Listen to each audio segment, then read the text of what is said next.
Hi, I'm Jonathan, and welcome to First Last Everything, a podcast where we chat to guests about their relationship with technology through their first love, last obsessions, and the piece of tech that meant everything to them. Each item a guest brings to the show can be anything from a piece of software to a computer to a weird gadget to that first camera. Pretty much anything goes.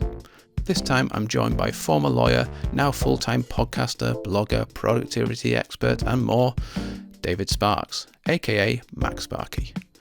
David is well known in the Apple and productivity communities as being someone who's endlessly curious and loves passing on what he's learnt to others, and that really comes across in our chat. So, First Last Everything with David Sparks. Let's go.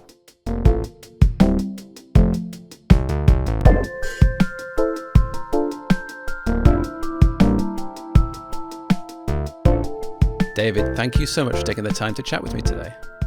Thanks, Jonathan. It's my pleasure to be here, especially because I have interviewed so many of the Mac Stories gang over the years. I certainly owe it to you guys. It's great. Well, glad we can repay that in some way. So I always start out the podcast by asking my guests about their relationship to technology. So, David, how about you? Do you feel you have a good relationship with technology? I have a curious relationship with technology. I have always been a technology enthusiast from my youth. I was born in 1968, so I kind of grew up with the original computers, and I was all in for that at the beginning. And I've kind of witnessed the transformation of technology and its role in our lives during my lifetime, which has been really interesting. However, like as computers emerged, the promise from Silicon Valley and kind of the computer industry, I always felt like was like, we are going to make everything so much easier with this technology. And I do feel like about halfway through my life, they had figured out they could make money selling advertising, and a lot of the initial promise of technology got kind of diverted to rather, monetizing users. So I'm not I'm not a fan of technology to the extent that it's taken that turn. And in fact, I really think I've built my career as MacSparky on the resistance of that move and saying, well, no, you actually can be more productive with this stuff, but you have to take the tiller. You've got to take the guiding hand if you're going to make this stuff work for you, because a lot of the technology that comes out of the box these days is not really there to make you more efficient or allow you to pursue the things most important to you. So it's mixed. How's that? It's mixed. That sounds good. We'll definitely get into that that tiller handling later on. But we're going to dive straight into your first pick, which is the first piece of tech that inspired you. What do you have for us? Yeah, it's the TRS-80 color computer. This is an oddball one, but let's take us back to 1980. I'm 12 years old, and and I knew about computers, but I grew up kind of poor. We didn't have a lot of money, and certainly we didn't have money for a computer. But about a mile from my house was a Radio Shack, which is a U.S. Electronics retailer that was very popular when I was growing up. They would sell, like, if a fuse blew in your Christmas lights, they would sell it. They had little tiny fuses. They had electronic kits, and somebody at some point had given me like some basic kids electronic kits that they had bought from Radio Shack. So I liked going to that store and just seeing what they had. And one day I go in and they've got a Tandy TRS-80 color computer sitting there on a table. And in my memory, it's almost like a card table. It's a very flimsy little table with, I think, a TV set attached to it. And it's a computer. And, I was curious. So I sat down and started fiddling with it. And the people that work there were really nice. And it was a store in the middle of kind of nowhere. So they didn't have a lot of traffic, And the people in the Radio Shack, they worked on commissions. So when a customer came in, they would always be over trying to sell them a set of speakers or whatever. But in 1980, nobody was really going into the Ontario, California Radio Shack to buy a computer. And And what I discovered was they would let me stay there all day. And I kind of became a fixture at that store with that TRS-80 computer. So I never owned one of these, but I kind of had one. And then at that point you would You owned it during the day, I guess. yeah, and I was there probably 2 or 3 days a week. As a kid, I had to go to school and stuff, but I'd get on my orange Schwinn 10-speed and race Yeah. down to Radio Shack, and um, and they had a cassette player attached to it, so you could save your work to a cassette. That's a thing that we used to do. So it was like Mm. a tape recorder, and you put your cassette in there, and I taught myself to program on it basically, and because I was a kid. I would make adventure games, using basic language, and you'd ask a question and you'd say yes or no, and then it would go to a different line and prompt you. And I would write stories and then program them into basic programming to make a program. And the guys that worked there on commission realized that when someone, and then if somebody come in and did want to look at the computer, I would immediately get out of the way. They'd be like, "Hey, Yeah. Dave, move." And I would let them sell the computer, but they would sell the computer with my games. And Right. so the customer, because back then nobody knew what to do with these things. Like I was just reading the Wikipedia article about this computer, just to refresh my memory this morning. And when they released it, the Radio Shack, I said, "We're gonna make a spreadsheet for it." And like, I don't think there was a spreadsheet when I first started using this computer. So there wasn't a lot to do with it, but you could play the Sparky text adventure games. And I made one about spies. I made one about cowboys. I was 12. So I made like great games on this thing. I never owned one. I wish I had those programs. I would love to go back and run through it again just to see what I did as a 12-year-old. But that was like part of my life for like a year or two that I would go Mm. down there and do that all the time. And looking back, the staff at that store was very nice to me. And I guess they Yeah. just thought I was kind of an oddity, and they would get me cold drinks, and I would just sit there and work on the computer all day. As a kid, you've got this unlimited attention span for something that grabs you. And my parents Yeah. would never have bought that computer for me. They couldn't afford it. But I had one, and it was at Radio Shack. I was looking, the original price was $399. Yeah, that was kind of unobtainable for a 12-year-old, but boy, was that fun. That's yeah. In looking this up as well, I saw that so Tandy used to be originally like a leather company, weren't they? And they sort of got Yeah. into personal computers, and they sort of got like a big storied history of they started with these personal computers, which these color computers were nicknamed, which I'm going to continue to refer to them as this, but they were called the Coco. Yeah. Which I think is a really cute name for a Yeah. computer. But they Yeah. they had like a big storied history of like they got into personal computers, and then they either bought Radio Shack or Radio Shack bought them, and then they sort of got dissolved into Radio Shack, and then they got out of the computer market in I think 1993.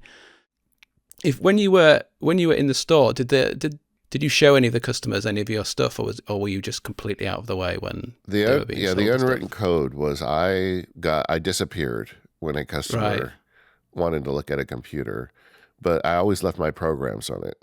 You know, right, I was and like, and those guys, they made commission. So if they sold a computer, they got, hundreds of dollars, or I don't know, not probably hundreds that were $400 computer, but they got mm, money from that.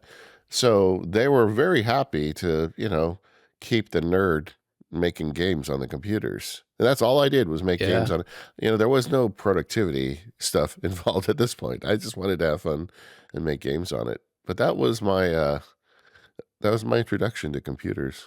Yeah, like it's like a symbiotic relationship almost you had with the Yeah. salespeople, I Yeah. guess. Yeah, and so where was your next stage of computing? Was that at college then, or was that later on when you were in your teens? Yeah, it really was because so I went to high school, and there was just not many computers available. I went to high school 1982 to 1986. Mm, And at some point, through like a friend of a friend, I got an Atari ST, which is back, it was 512 um, K of RAM, and it had MIDI ports. I was doing a lot of music, and a friend of mine that was a musician like sold me a used one because they had MIDI ports built in. And Yeah. I did a bunch of work on that, and that was the first time I ever spent any time with a graphical operating system. And so through high school and beginning of college, I used that computer. So that was the first one that I actually owned. Yeah. Oh, cool. And I guess were you carrying on with your programming of your adventures Yeah, that you do when you were younger? yeah, I did some of that. Not as much because I was busy and I discovered girls, and you know how it goes. Yeah. But I was doing some programming, and frankly, it was less accessible to me. To program the Atari, you had to go. They had the gaming stuff you did on it. Actually, I could go down that rabbit hole. They had like an assembly language, so you were really writing kind of, as they would say, to the metal. And Yeah. the assembly language they had a one layer above it called player missile graphics. And I made a game at one point that was like a World War II bomber game. And I thought it was genius, you know. My friends did too, but it was not great. Right. But what it did was it would draw like the silhouette of like a Japanese zero in the center of the screen, and then it had a random pattern where it would move it around the screen like in different directions. So you were tracking it. And then you could use an Atari joystick, that old, you know, single access joystick with one button. You could plug it into that computer and you could get inputs off that. So once I figured that out, I was like in business. So I would have the plane like trend to the right, up, down, or some random direction, and then you'd have to use the joystick to try and pull it in. And then when if you got it within so many pixels of the center, and every time you push a button, it would draw lines from the bottom right and the bottom left corner up to the center, like tracer bullets, you know. Right. And Yeah. and then I even got to could make noise, but it did not sound like machine guns. It sounded like a computer speaker, you know. But I thought that was really cool. I made that game, so that was my progress from text adventure to actual gaming. So I did that, but I also wrote papers on it and did all that stuff too. Yeah. Yeah. That's where the productivity started early on when you were Yeah, yeah, young. Yeah. You ended up doing law for 30 years, and yeah. you became known for the way you were integrating tech, particularly Apple technology, into your workflows. I wonder if that was something that you were doing from the beginning of practicing law, or is something that you started doing later on as you saw ways to maybe improve your workflows by using technology? Yeah, there was a hiatus of Apple in my life. Starting, I started my law career in '93, and there was just nothing in the law profession for Apple at the point. Mm, And like, I got a job at a law firm. They had PCs. You got to use whatever your company has. So for several years, I used PCs. But then as Apple started to come back after Steve came back, and I got back into Apple. And at that point, I was the weirdo in the courthouse with a Mac. mm. Yeah, I can imagine like the world of like corporate law being, like you're saying, being everyone's using Windows, being kind of people being quite resistant to anyone trying to sort of break out of that mode operandi of like using Windows machines all the time. Was that difficult for you to use these different, like using a Mac, for example, that other people weren't using? I thought it was kind of funny, to tell you the truth, because I was good with my tech. I did a lot of trial work my first 20 years, and I really enjoyed doing trial work, and I was good with a jury. And the thing at that point, if you brought technology in the courtroom, there was usually like a senior lawyer, and then there was a junior lawyer, and then there was a tech guy. They'd have at least three people at the table to run technology.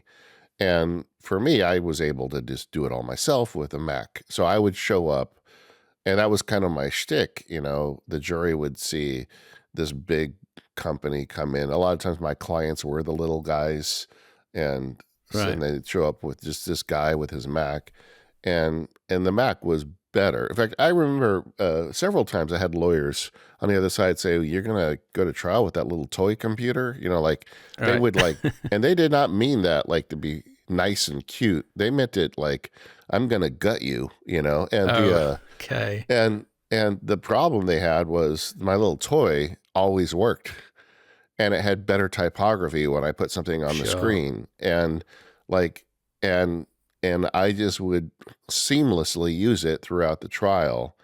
And I was very respectful of juries. I would make sure everything was perfect before I got in that room, so the Mm. jury never had to sit and wait for me to make sure I had the right cable or something. And the like I used to go to the court whenever I had a trial. I would go visit the clerk the week before and say, "Hey, is it okay if I come in at lunch and just hook everything up to make sure everything works so next week there's no problems?" And they were always cool about it. Yeah. I'd bring them a candy bar or something. And Mm. and so everything just worked, and I was very successful with that computer. I mean, more than once I'd finish a trial where I beat somebody, and they would call me afterward and say, "So what is that computer you were using?" Right. That's great. Yeah. So I very successfully used a Mac as a lawyer when that was very uncommon. Yeah, that's great. That's great to hear. Like the sort of almost like a David and Goliath sort of situation where Yeah. you're Yeah. using your tool. And I would lean into it. Like I had a thing I used to do, like the first day of trial, I would wear two different color socks. And when I'm picking the jury, I get up and say, "Oh, I'm really sorry, guys. I woke up really early this morning. It was dark. I put on two different socks." Yeah, I would just kind of lean into it, just the opposite of the other side, and endear myself to the jury. It's such being a lawyer is it's kind of funny, Yeah. the little tricks you play. But it was a lot of fun, using my Mac. And back in those days, when you like went to an airport and you'd open your Mac, somebody would walk up to you, like the other Mac guy in the airport would say, "Oh, cool Mac. Let me see it." It's I like, remember those days. I remember those yeah, you were days. very Yeah. much in a club, and there weren't many members. Yeah. Yeah, I do feel slightly nostalgic for those days of I mean, everyone's got an Apple now. Everyone's got an Apple product now, but yeah, there was the Yeah. days when I started using Macs in 1994 sort of thing. I remember, Yeah. they went through the whole Steve Jobs coming back to Apple. And Yeah. yeah, there is that time of where, yeah, you would recognize one of your people. And yeah, Yeah. you don't get that anymore, which is a shame. But, time moves on. Well, and the company exists still. That's good. So, Ooh, that's good. That was always a bit risky. And I remember yeah. those days. Yeah. You carried on with your law firm, but you were also simultaneously developing this persona, I guess, for want of a better word, as MacSparky. You were online. You started your blog in 2007. You started Mac Power Users in 2009, originally with Katie Floyd, and now you do that with Stephen Hackett. Yeah. What were those early days of the podcast like? Because 2009, for people who don't remember, was very early podcast days. Apple only supported podcasts in the iTunes in 2005, so it was not long after that. And now, obviously, podcasts are big business now, whereas back in those days, you were really, I guess, quietly developing a following. What was that like, getting that started?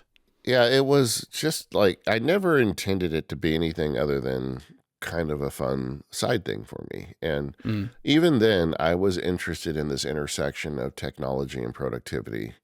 That was frankly before things really went off the rails with these advertising based social media and all that stuff. But I still was interested in getting the most out of these things, and I was using them every day to do that. So I wanted a place to share it. In the early days of the United States, back in like the formation time, the late 1700s, it was very common to have a lot of newspapers. I remember studying, that era when I was a student, and I was always fascinated that all the various like founders of our country all had their own newspaper, and they would all, publish their different opinions. Whereas when I grew up, there were like three networks, and it was a very kind of closed network yeah. for getting things out. So I was always a little jealous of a different time when anybody could publish. So when the internet showed up, I realized, well, that's kind of my opportunity. And the thing that I wanted to talk about was this intersection of productivity and technology, because that was something I felt like I had something to say and could actually help people. So that's kind of where it started. Um, there was a couple false starts. I actually think I started at MacSparky in 2006, but it really didn't. Like I was doing guest reviews for other podcasts, and just kind of led up to MacSparky, and then when we started the Mac Power Users, it was very interesting because I remember I was at Macworld that year. Um, I don't think I was speaking at that point. I did some speaking at Macworld, but I think that was after the show started. But either way, Katie and I had become friends through this, and I said I think I'd like to make a show.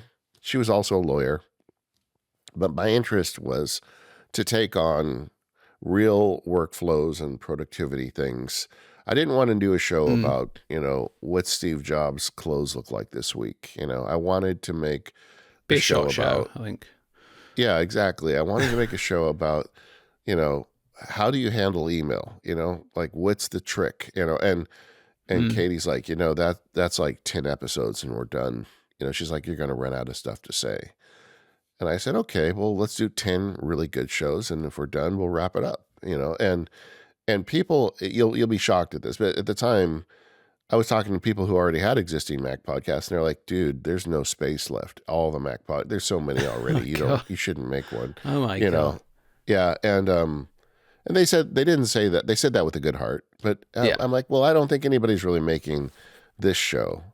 But I was very opinionated about what I wanted to do. And we spent months kind of planning it out because I wanted to make a show that gave people actionable advice every episode. And that's been the goal ever since. I mean, when Steven came on, I told him, I want everybody in the audience to learn at least one thing they can use every week.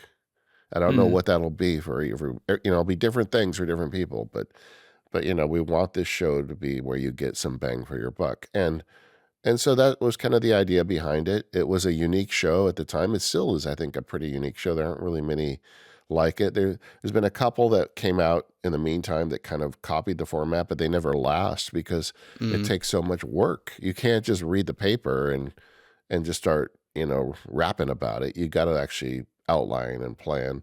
And now we're, I think, 730. I mean, we've been at it for a while now. You have, yeah. I mean, yeah, it's funny Yeah. you say about that one thing an episode, because I always find I listen to an episode and then almost every episode I'm clicking on one or two of the links in the show notes, Yeah. being like, oh, okay, this app I didn't know about, or okay, where was this more about that? And I think that always seems to be the focus of the show rather than being necessarily almost like in an ironic way. It's called Mac Power Users, but it's not necessarily just purely about using a Mac. It's actually about using the tools to be more productive, and the Mac is kind of the central part of Yeah. that, really. Yeah. And that kind of gets back to my point earlier. I want people to figure out how to use this stuff to pursue the most important work of their life because we Mm. only have so much time. This stuff can help you get there if you use it wisely. And really, that term Mac Power Users to me is aspirational. It's not that you listen to it because you're a Mac Power user. And in a Yeah. lot of ways, I'm not a Mac Power user. I feel like, but we're always aiming towards being power users and finding ways to get more power out of this stuff. And that's kind of the goal. The other thing we always do is I always try and start any topic or concept simple so people who don't know a lot about it can get in on the on-ramp of the show. And then we Mm. try and ramp it up throughout the episode. And then maybe at some point you get off you're like, okay, this is too nerdy for me. I'm done. But at least I learned the first part, and that's another kind of goal I have. Yeah.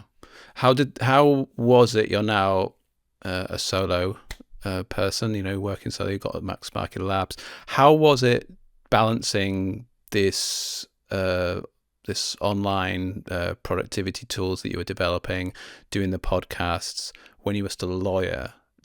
How difficult was that? It was not a plan. I guess I would start out by saying. At some Yeah. point, I should go find the link. I don't know where. There was some Australian marketing podcast that did a whole show on me without telling me, and they like Wow. dissected my career because after MacSparky got started, like I started speaking at the American Bar Association Tech Show, and then I Mm. started writing books. I wrote several books for Widely Press, and then like everything just kind of like they would leverage on each other. but I never really had a plan, and I never really intended it to become my career. It was just this thing I would do on the side.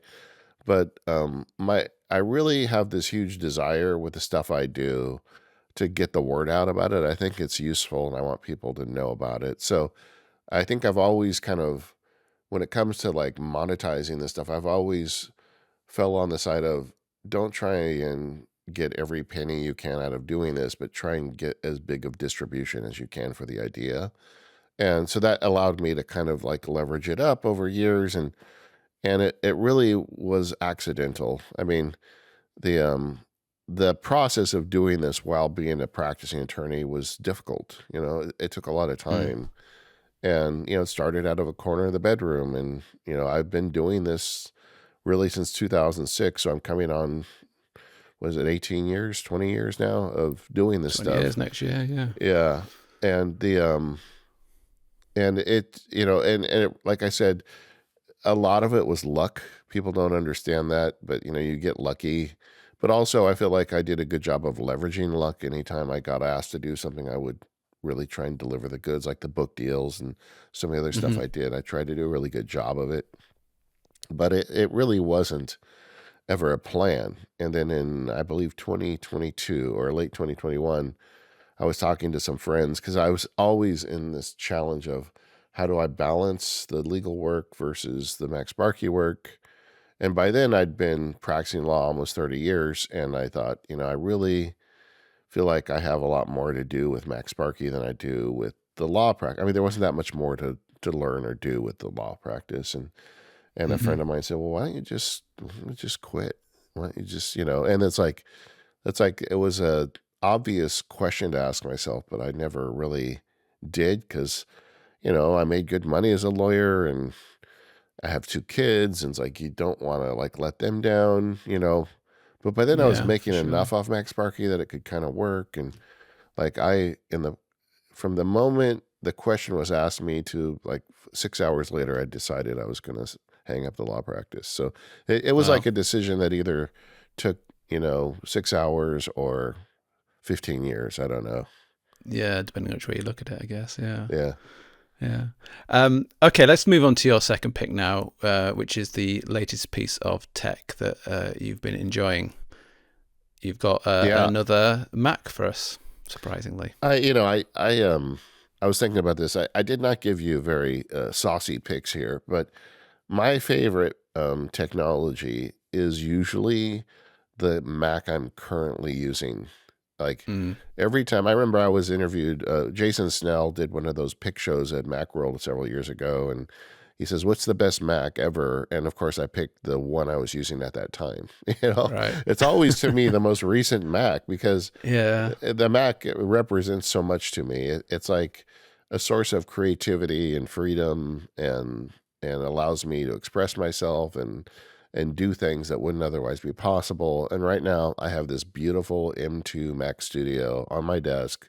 Had it a couple years now, and I love this computer. I mean, I am so down with the Apple Silicon age of Apple, and um, you Yeah. know, it's just such a great computer. It's got a lot of input and output on it, so I don't have to buy something to like be in the middle, and it does everything I ask of it and more, because I do videos, I do so much different kinds of work on my computer, and I've never had a computer as capable as this one. Um, when I bought it, I went crazy and put 8 gigabytes or 8 terabytes of storage. I was thinking of color computer era. So, but yeah, 8 terabyte storage. So it's like, it's massive storage. It costs an arm and a leg, but everything fits on it. It's a great computer. Mm.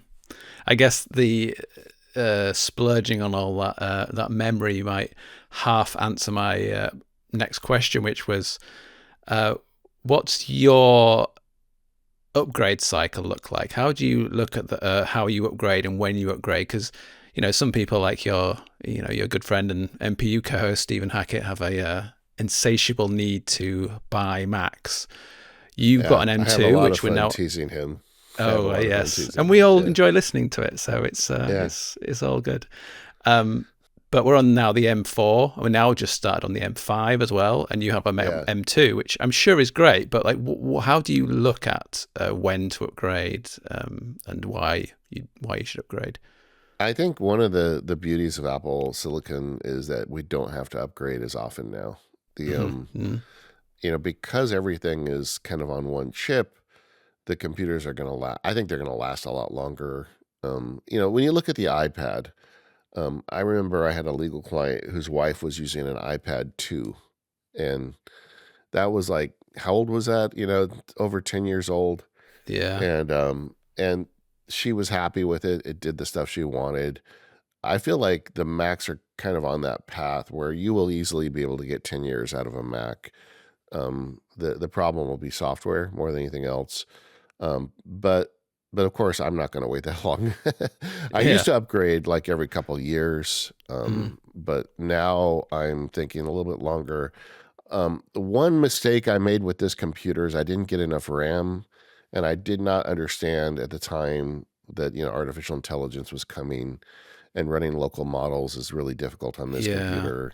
The M5 actually is really well suited for it from what I'm reading. So there may be an M5 Mac Studio upgrade later next year for me, but I'll just have to wait and see. I want to see the benchmarks and everything. I don't want to upgrade unless it's actually going to make a difference. But I'm very jealous of Federico and his M4 Ultra, that he gets to run local models on at much faster speeds than I can. So that's Yeah. definitely on my mind right now.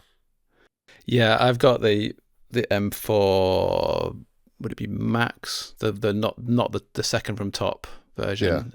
that's what mine is too. M2 Max. Yeah, Yeah, and I did the same thing where I did get as much memory as possible, except not the most, just one down. And yeah, now I'm thinking like, oh, I wish I'd have got the most memory, yeah, the most RAM. But you you work with what you've got, I guess. yeah. So Well, I mean, it's such an important decision now. In the old days, you could always add more later, storage or RAM.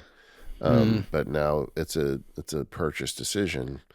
And like I said, when I bought this, I'm not even sure ChatGPT was out in the public, so I just didn't have any idea this was coming. Um, but the but now I'm thinking, yeah, I would like to do more local stuff with AI, and I think that might prompt me to upgrade. But if it wasn't for that, frankly, I think I'd probably be good to wait longer, because for the production side of stuff I do, the M2 is perfectly capable of all that stuff. yeah, Like an upgrade from an M2 to an M4 would mean that my videos would render, in 5 minutes instead of 10 minutes. And like, look, I got an extra 5 minutes. I don't need to yeah. upgrade for that. But if the M5 truly does give me the ability to run models that I couldn't, if I upgrade to that chip plus additional memory, then that would be something that would get my attention. Yeah, yeah, I feel certainly like anytime someone's upgrading now, they need to seriously consider looking at getting as much memory as possible, really. Yeah. For most people, I would say, yeah. Yeah, and that wasn't a thing a few years ago. I mean, it really has, that calculus changed with the arrival of local AI, in my opinion. Yeah, yeah, for sure. So, and you alluded to this a little bit earlier on, but there's a statement on your website that I really like that says, uh, in a world where technology is increasingly conspiring to steal our focus and intention, my goal is to teach you how to be more productive with Apple technology. I want to help you achieve what is most important to you and enjoy your life at the same time using technology instead of becoming another one of its victims. Pretty much everything I make points to that North Star. I believe in this message so much that I've staked my livelihood on it. Uh, I think it's a really great message that's on your site, and really, I think, really encapsulates everything that you do. But maybe you could talk a bit about how, where that originally came from, but also what that looks like going into 2026 with new tools like AI, for example, and new issues and new distractions. How do you see that statement looking in as we go into the next year? Well, I think, verbalizing it was really good for me to do that when I put that on the site. But I think that's always been kind of inherent from the very first time I used that computer at the Radio Shack, that I wanted to get the most out of these things. Um, and I think we're now at another inflection point. Artificial intelligence is going to become the ultimate distraction device. Imagine, like, right now we've got this crisis with young men where a lot of them are adrift. And just imagine that in a year or two, they're going to have a chatbot that can be the perfect girlfriend to them, Yeah. as opposed to reality. I mean, talk about a distraction device to keep them from becoming their best selves. And so we've got all these problems we face with this technology. I don't think the problem is that they're going to become our overlords and turn us into paper clips or whatever, but I do think that it creates a whole bunch of job. It's going to displacement. It's going to disrupt businesses and technologies.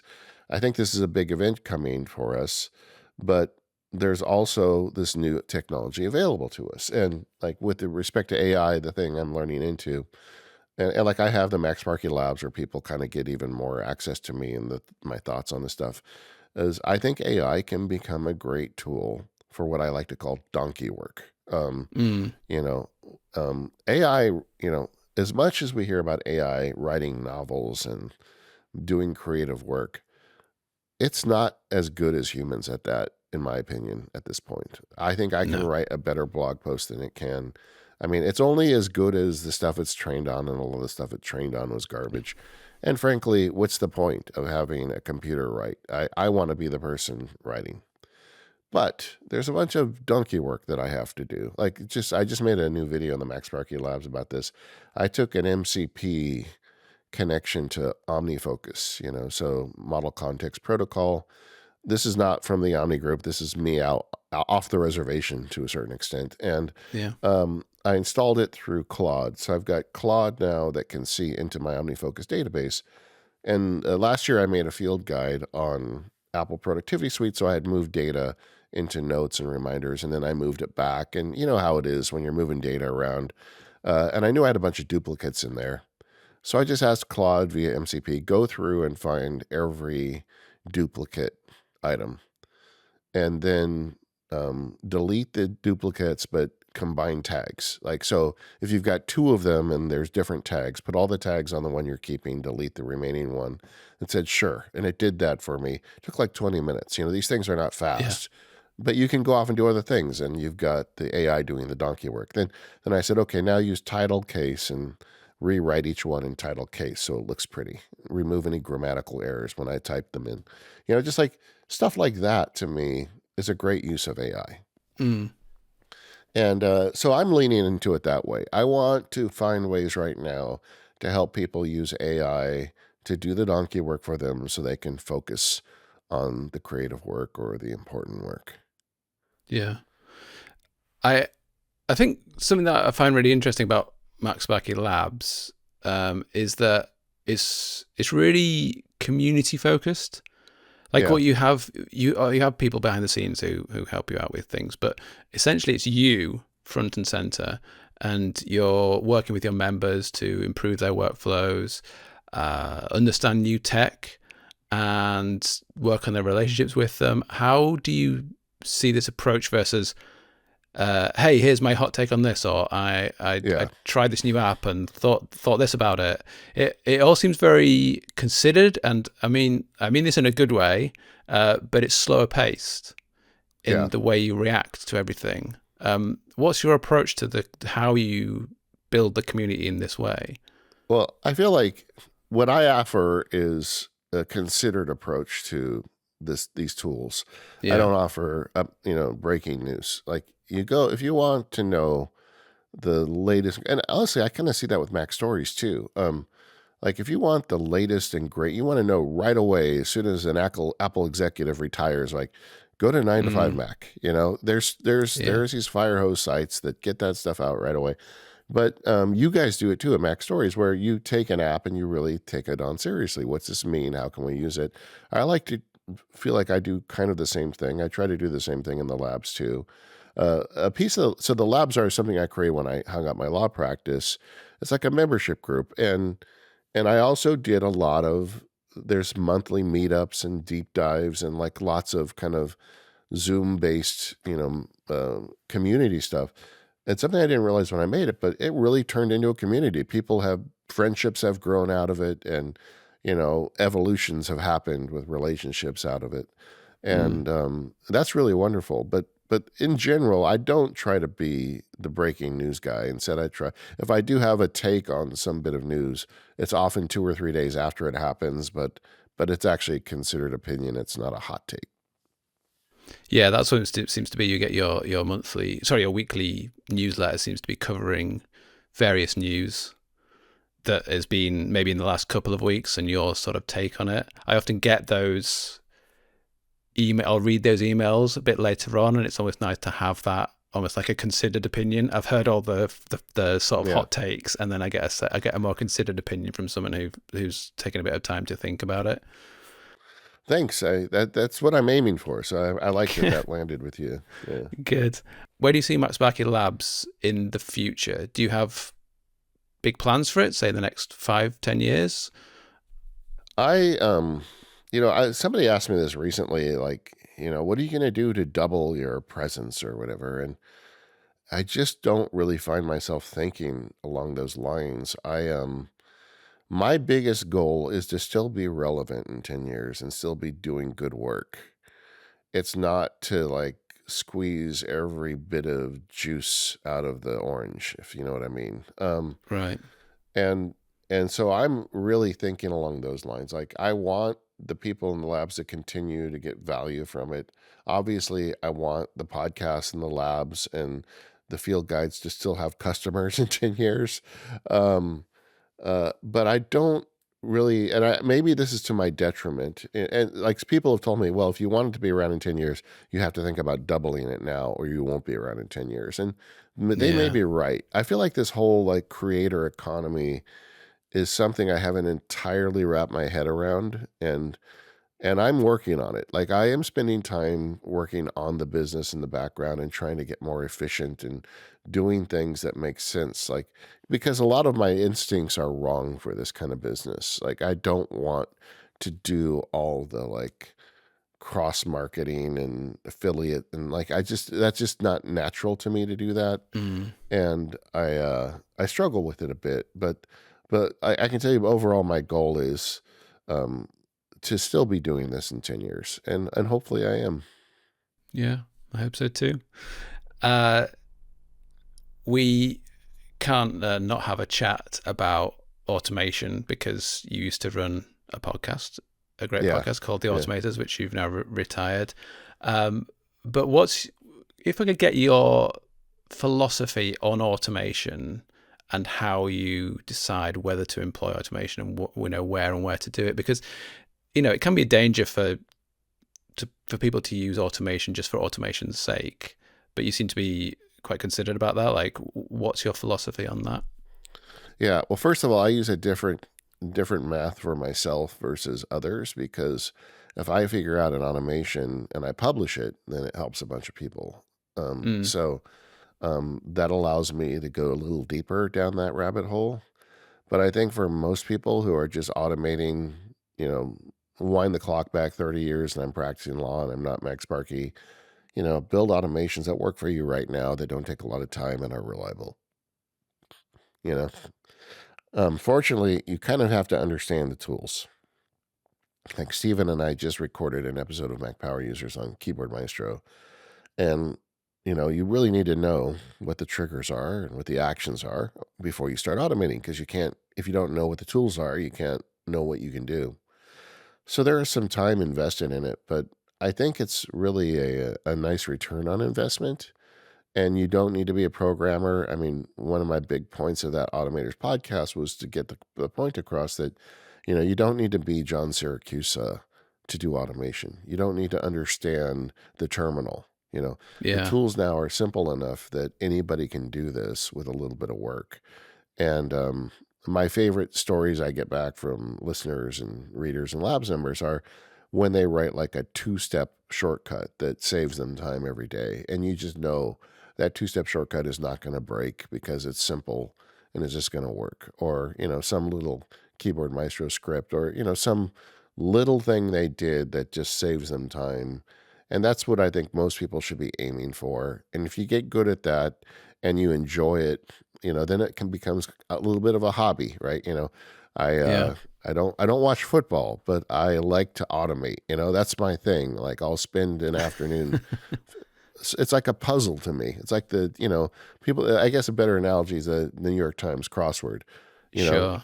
you do the crossword because it's fun to do the crossword. I like to automate because it's fun to automate. Yeah. And at the end you get a little bit of a payoff because you have something else that makes life easier. But I don't think you start at that level. You start just saying, like, get an understanding for the tools, make yourself some simple automations, and just use those and see where it heads.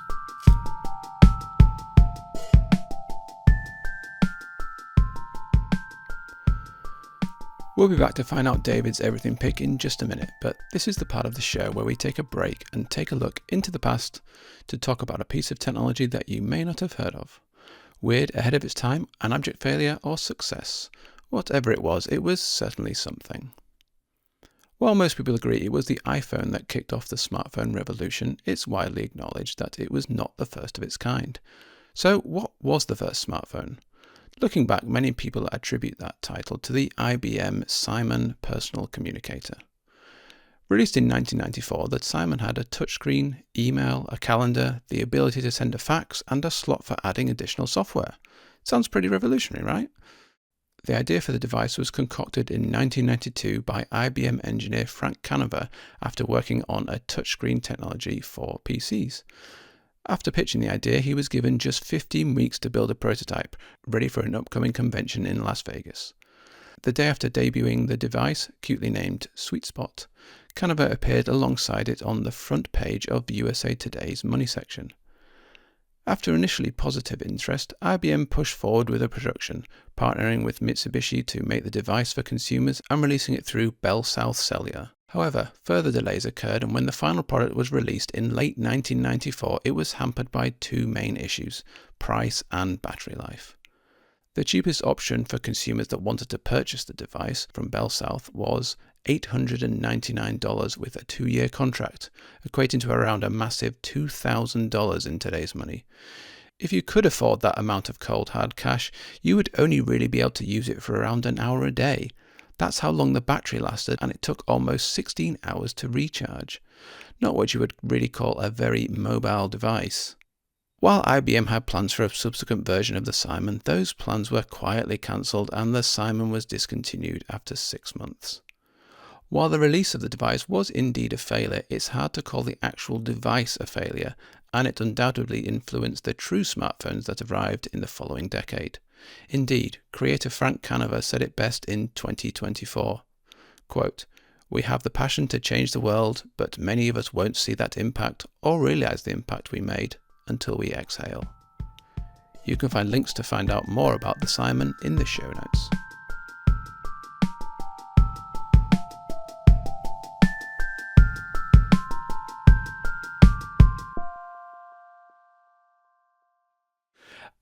So let's talk about your final pick, which is the piece of technology that's meant everything to you.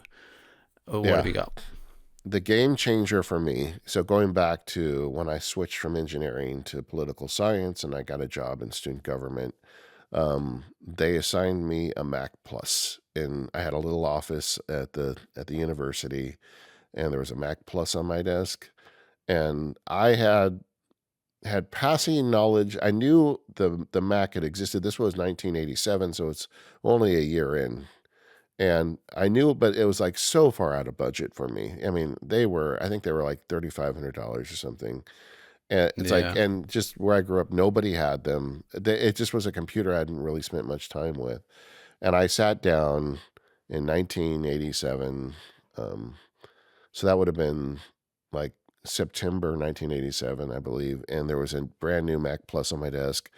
And that computer, like, it was such a game changer for me. I had used the Atari ST, which was a graphical operating system, but it was nothing like the Mac. I mean, the Mac was superior in every way. Yes. And I just remember clicking into the control center and seeing all the iconography and like how you set the mouse speed. And like, I sat there for hours and just took in the entire interface. Like, how does it open a window? How do you know what I mean? Every bit of it, because It- I've been using computers enough at that point, yeah, mainly through the command line, because that's what computers were then.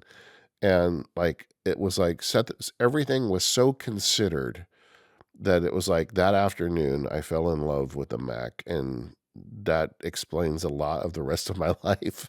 you know, I am an yeah, original diehard Mac guy because I know what it was like before they existed. And I don't know if you ever read the Revolution in the Valley by Andy Hertzfeld, the kind of the story of the making of the original Mac. It's great. It's online. You should read it. And um, the but it's just like you could just see all of that work in this beautiful piece of hardware. And yeah, that was it for me. So that will always be the most important computer or piece of technology in my life.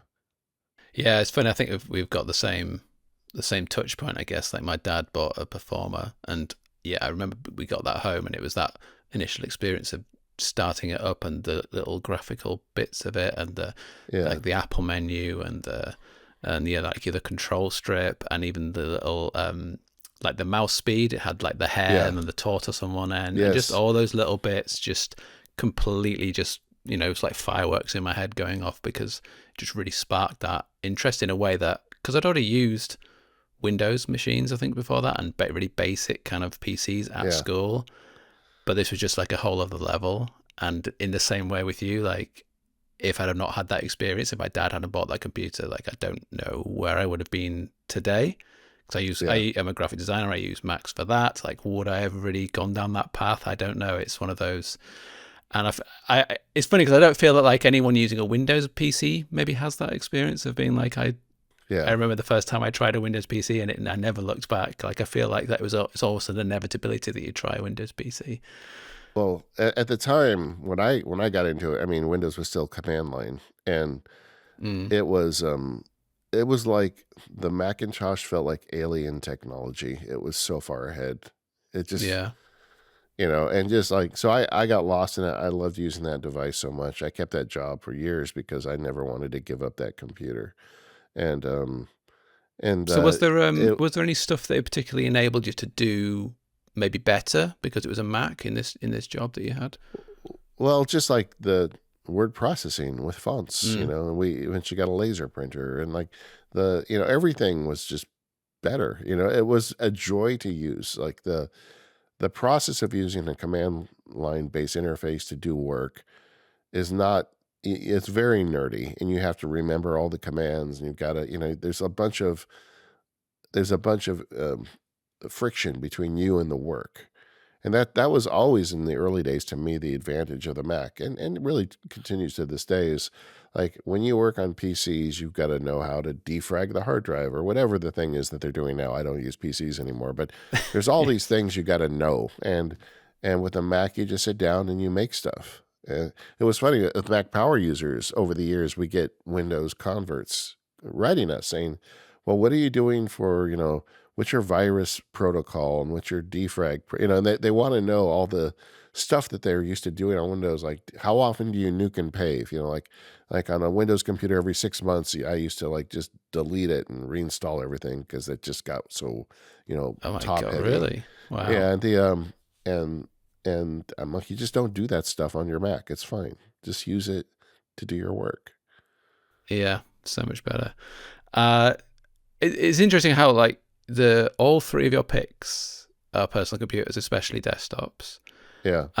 And you're far from someone who just sticks to one platform. What's really great about your approach is that you're always looking into new technologies and platforms, and you have this enthusiasm of wanting to explore them more and see how they can work for you. However, it feels like the desktop seems to be like your North Star, like the home base for you. What is it about that experience of a PC, and I think or a Mac, and specifically I think a desktop PC, a desktop Mac, that really connects to you?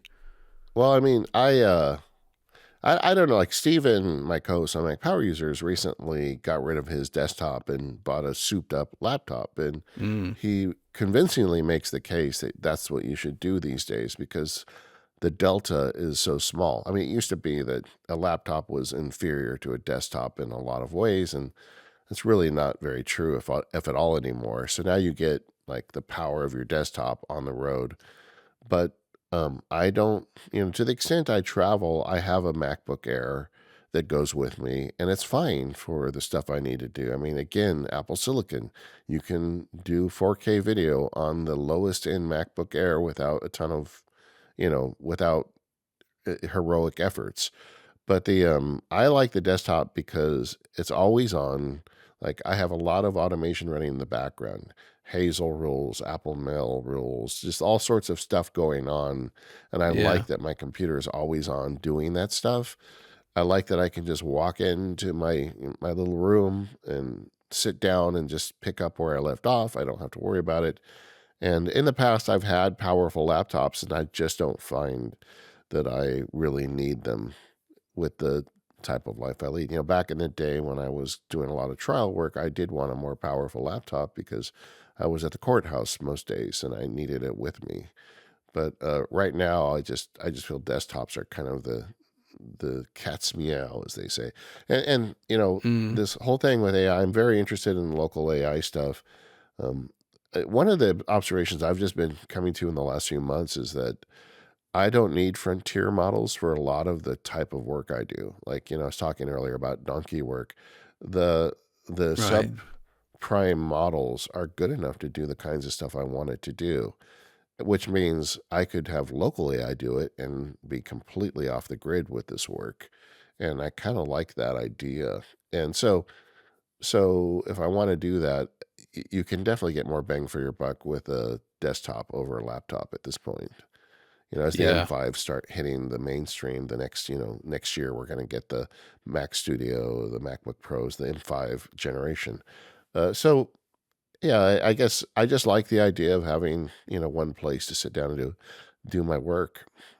Mm, yeah, I get that. Uh, so I mean, I'm someone who's lived through the ups and downs of Apple, like I mentioned before, and I remember the time when Steve Jobs came back to the company, and Apple's this huge, successful company, and but that the Mac itself still feels, I guess, more or less like it always has been in a way.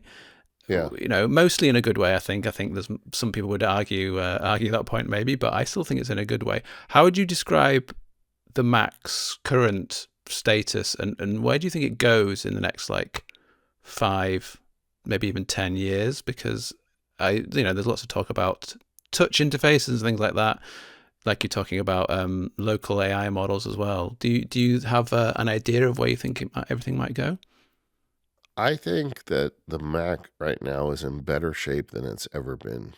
I mean, Mm, having been on this journey, I mean, Apple making their own processors was a Herculean effort, but it paid enormous dividends where we've got these amazing Macs. And particularly at the low end, like you get an entry level MacBook Air and you have what used to be a MacBook Pro. And yeah, the they are doing so well. I think at the upper end, I'm disappointed that we never got the ultra version of Apple Silicon. Everything is like 2x. You got the entry level, let's say M5. We got the entry level M5, then you've got the doubled that in the Pro, and then you got the quadrupled that, but they were going to have this ultra where it was going to be crazy graphics and everything, and that was definitely in the roadmap based on kind of what we see from the outside, and that never happened. So I do feel like if there's one area of the Mac that needs love, it's the upper high end stuff.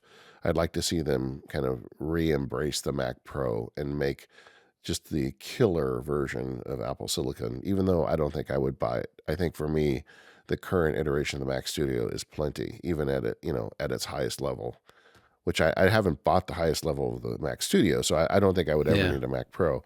But but I do think that I would like to see that happen. But otherwise, I'm very happy with the state of the Mac. Now, does it get replaced, by an iPad or something else in the future?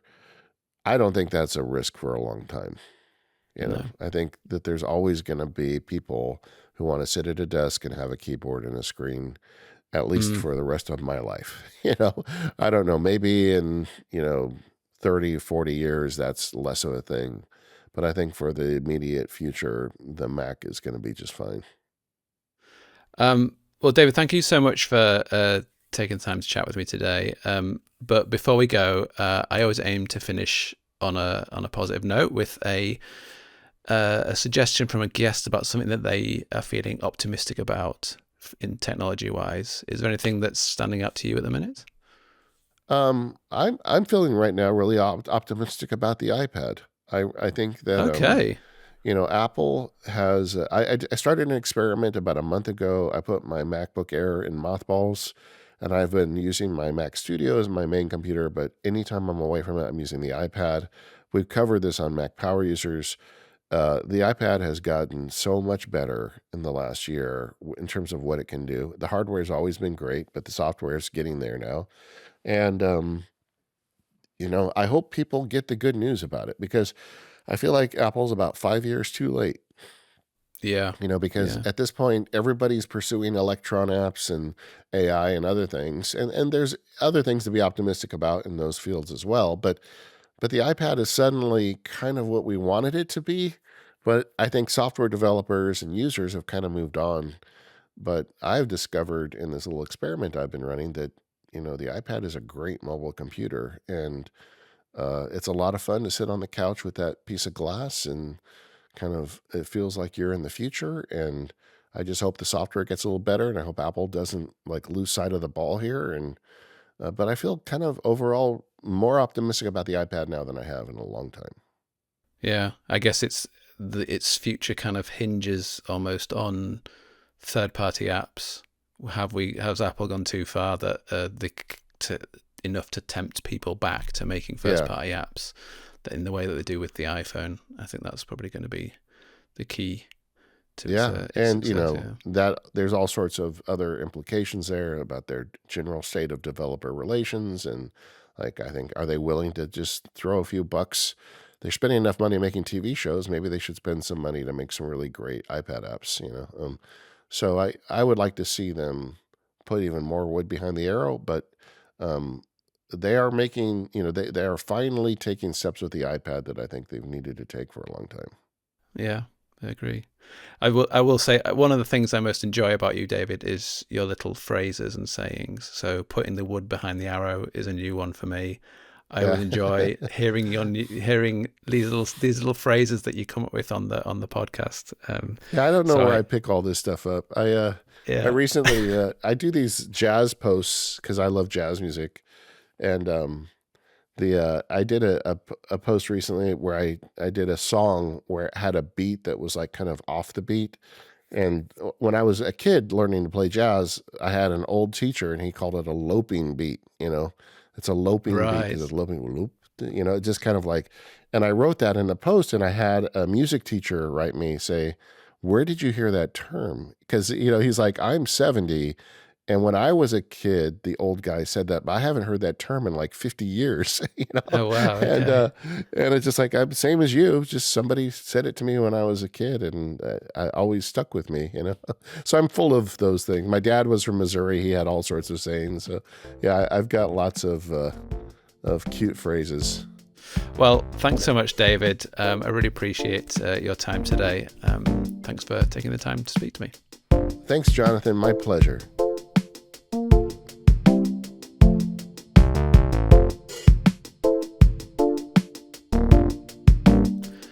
And that's it for First Last Everything. Thanks again to David for joining me.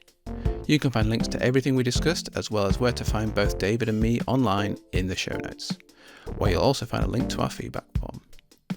This is a Mac Stories podcast. Head to macstories.net/podcast to check out all the other shows. Thanks to the amazing Will Laporte, who does our music, and of course thanks to you for listening. I'll see you next time, when my guest will be the journalist and host of the Shell Game podcast, Evan Ratcliffe. I hope you'll join me.